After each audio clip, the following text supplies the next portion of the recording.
Hello and welcome to the Highlands of Scotland. My name's Pete Crane and I live in the Cairngorms National Park, and I'm going to share with you a little bit of my story of contracting viral encephalitis and living with the impact that's made on my life. So first, a little bit about me. I'm married to Lorna.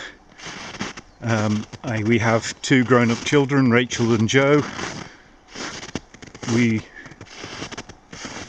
enjoy living in the Highlands. We've got an enthusiasm for outdoor activities, and my day job is Head of Visitor Services with the Cairngorms National Park Authority.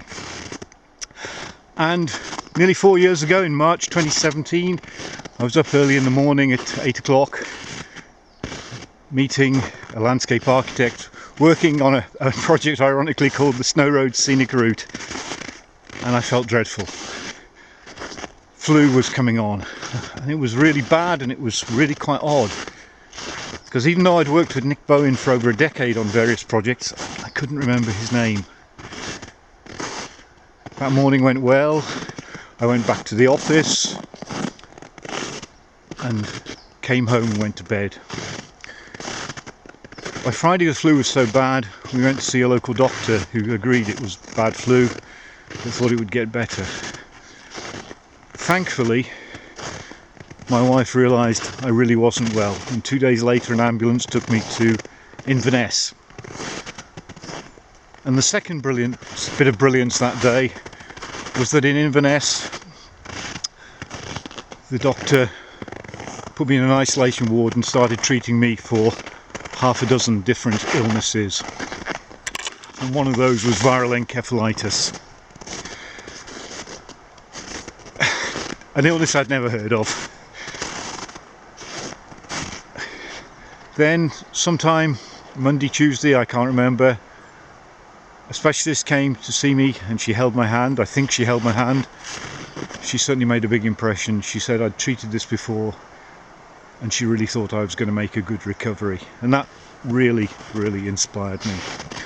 The other thing that inspired me was the number of friends who came and visited me over those 3 weeks. My family came every day, but lots of other friends came and really helped me recover. After 3 weeks I went home, a week at home to ensure I didn't have epilepsy, and I was very lucky that I didn't. And then an interesting discussion with my employers at the National Park Authority. I wanted to go back to work because even then I realised I wanted to get my brain working.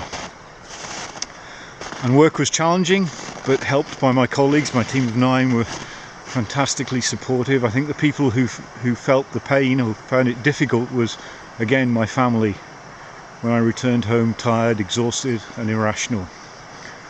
But I got better and work got harder, conferences, presentations, back to normal.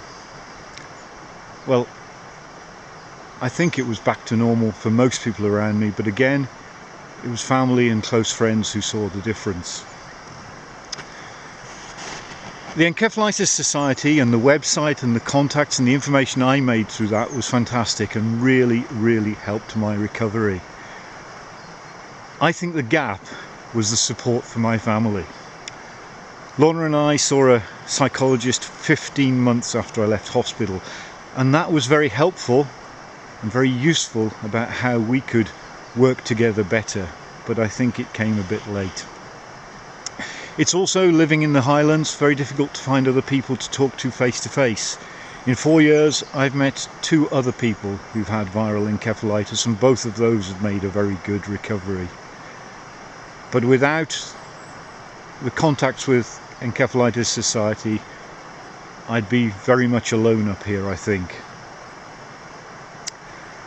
My reason for doing this was to, I think, continue to raise awareness of the illness, but also to highlight from my experience, I think as much support is needed for the carers and the family as it is for the victims. And I think it's also, in this difficult time of COVID, it's difficult to raise awareness still for this illness, and I think we need to do that. And I think one of the challenges with acquired brain injury is that it's unseen by many, except for those close. If I'd badly broken my leg, I'd obviously limp, and people would ask how I was. They'd talk to my family and say, "Is Pete okay?" But with an acquired brain injury, and with a recovery like mine, where the changes are subtle, where they're not always seen, I think that's more challenging. So I'm really happy to share my story today, and I hope those few insights help to raise awareness and give a personal feel to what it might be like to live with encephalitis.